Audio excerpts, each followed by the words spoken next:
Larry Hagman's mother, J.R.'s mom. But anyway, the Broadway play lasted 4.5 years on Broadway. They won 7 Tony Awards. It wasn't until then that finally 20th Century Fox did get the rights to the movie. They made their own version. Well, they decided not to base their version on the original story like the Germans did. They based their version more or less on the Broadway play. Then they're kind of a musical themselves. That's why this movie, The Sound of Music, is popular all over the world. It isn't very popular here. Those few Austrians, did they get a chance to see this movie? They've seen the German version. They know about all the liberties Hollywood took with their version. Hollywood never wanted to make a documentary type film. Maria von Trapp got so mad at Hollywood at one point, she threatened on going to the newspapers and telling them what a terrible thing they were doing with their story. They ended up giving her $900,000 US, and she was quiet. And they took her suggestions. Let's face it, they came up with the greatest musical ever produced. Who doesn't love this movie? Gave us a job. Do you remember the Lonely Goatherd song, Maria and the Children Playing with the Puppets on Strings? Bill Baird, a famous puppeteer from California, made those puppets. They filmed right here in Salzburg at the Marionette Theatre on the left. Look in the window, see the pictures of puppets there? They're doing the Sound of Music puppet shows now. They advertised it yesterday. Thanks for rejoining. Today they're not advertising it. They do it in the evening sometimes. Did you have a chance to go there? There's rave reviews in New York City when they were there. Look to the left, that's Mozart's residence, the peach-colored building with the Austrian flag on it right there. That's not the original building. The original building was blown away by the Allies by mistake. A Japanese insurance company made most of the money to have rebuilt, and we think that's nice. Coming up from us to the right, you see the Cafe Bazaar. Drink a cup of coffee in there. You'll be awake at least 3 days. Now, the Turks ran over Austria once we took over their coffee culture. Talk about strong. Now, you'll see the fortress. What we'll do, we'll drive by in the fortress, and I promise you I'll tell you all about the fortress. Fortress is right there. Coming up on the hard right on this hill, you're going to see an ugly square white building. The building you see is the Museum of Modern Art. If you haven't been up there yet, you're missing probably the most wonderful view of the whole city of Salzburg. Elevator rides going up to it. Part of the Do Re Mi song was done there. What else is nice? Right here, the Hotel Stein. Walk inside like you own the place. Ciao. Get on the elevator and sit up on the roof. There's an outdoor cafe with big heaters and umbrellas up there. It's open to the public. It's open till 12 midnight.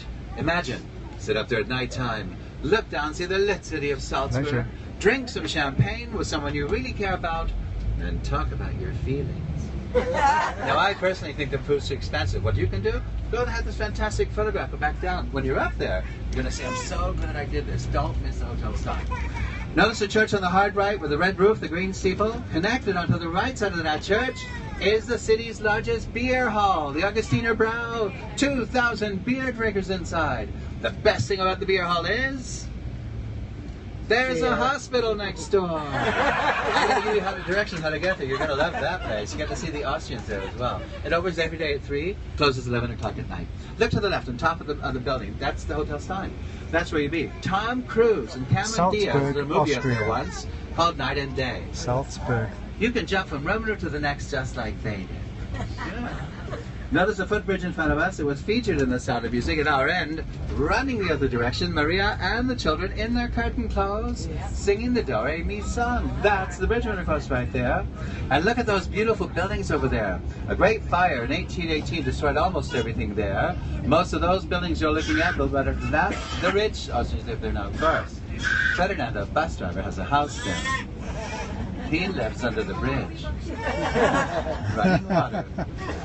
Do you remember the scene to the movie? The nuns were in the abbey. They were singing this song. How do you solve a problem like Maria? Okay, do you remember that? Do you remember all of a sudden the camera pans off to a mountain? We see Maria up on a mountain picking flowers. Sorry. Remember all of a sudden Maria heard the bells to the abbey? She knew she was late, so she grabbed all of her things as quickly as she could. She went running down this mountain for the abbey. She forgot her hat though, didn't she? She ran back and picked it up. Well, then she ran down this mountain for the abbey. She got to the abbey. She broke through the front gates, ran across the courtyard, stopped at a water pump, splashed water on her face, then went running off to the other side. Sylvia. Well, if you remember the whole time, the Reverend Mother and some of the nuns were watching Maria. All of a sudden, Maria saw the Reverend Mother and she stopped, dead in her tracks, or just walked calmly off, as if nothing happened. Do you all remember that scene? There's a great big trivia question coming up in the next scene. First person to raise their hand and yell out the answer wins a free beer.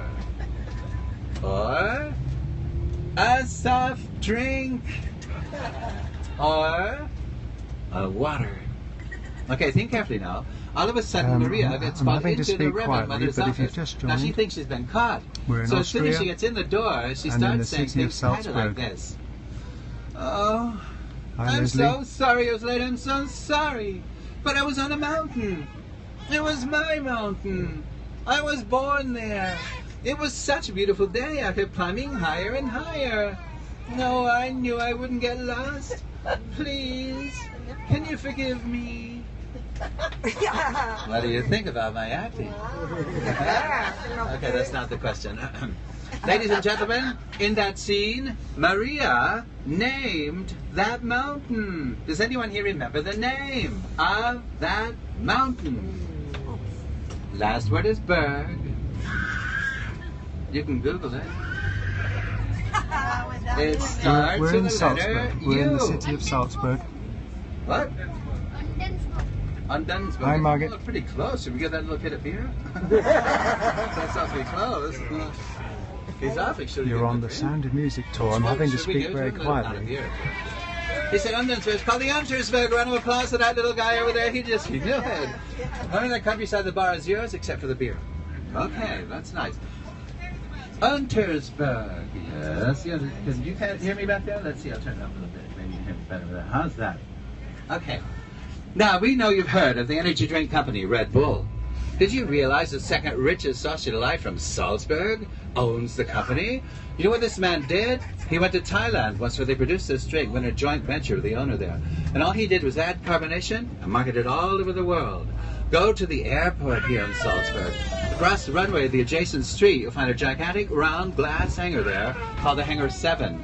Walk in for free. You see all of his toys there. Formula One race cars, jets and airplanes. He's worth $10 billion US. He owns your hockey team. The hockey team won everything you win in hockey last year. Do you know why? Almost all their players are Canadian. They keep giving him Red Bull, and that's just not fair.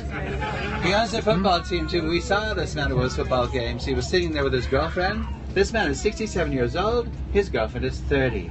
See, love happens no matter what your age. Just joined us. You're on the Sound of Music tour. And this tour will drive by his international headquarters. But he does a lot of really good things as far as cancer research is concerned, bone marrow transplants, Wings for Life. He does that too. And recently he bought a worthless range of mountains on the countryside. To another part of Salzburg city. Show you one of his many buildings he owns. To the palace, the Isn't Salzburg beautiful? Crown Palace. Salzburg is a small town. 150,000 people live in this city. In July and August, it'll explode to more than 2 million, thanks to the music festivals that have been happening here since 1920. When the kids Remember fell Uncle into the river, Max Detweiler when they fell into the lake. Well, he wasn't real, but they tried to equate his life with a man called Max Reinhardt, who started the music festivals here in 1920. Max Reinhardt was Jewish.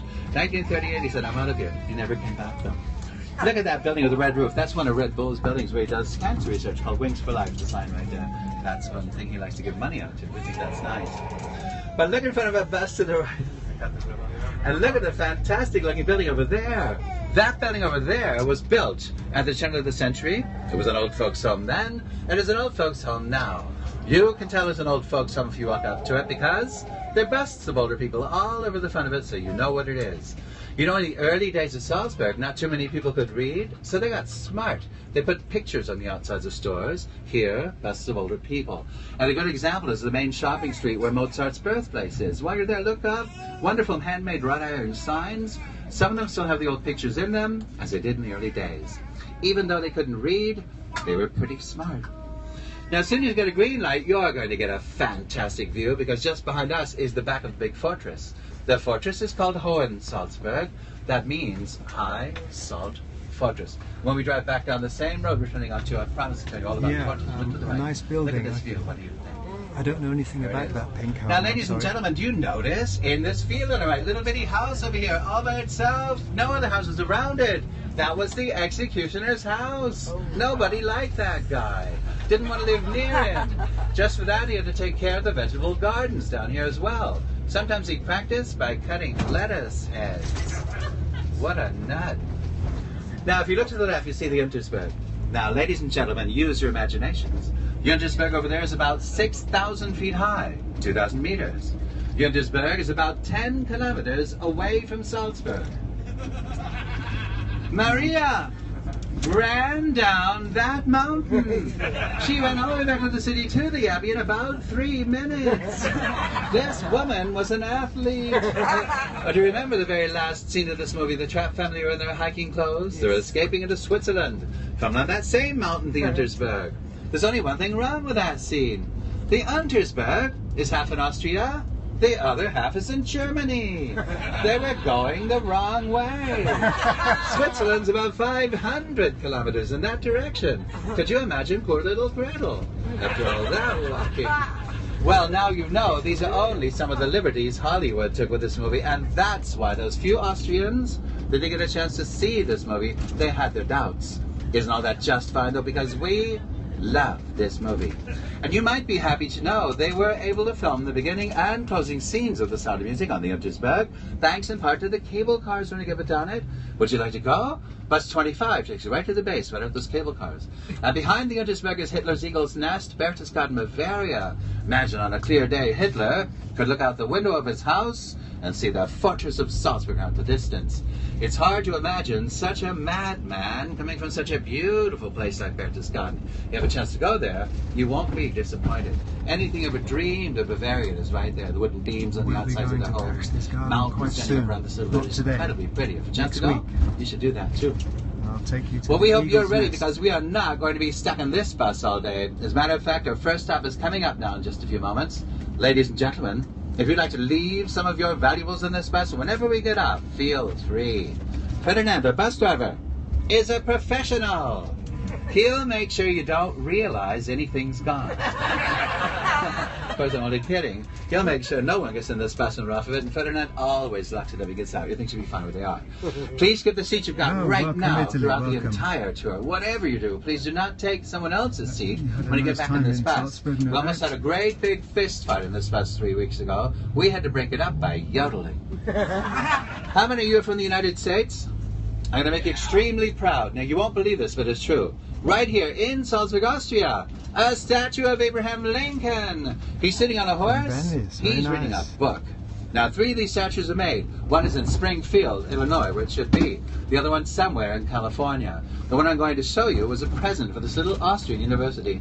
The Austrians looked at that statue, they looked at themselves, they said, put it in the backyard, under the trees. Now, how can you read a book while you're riding a horse? Abraham Lincoln could do it, and that's why he was president.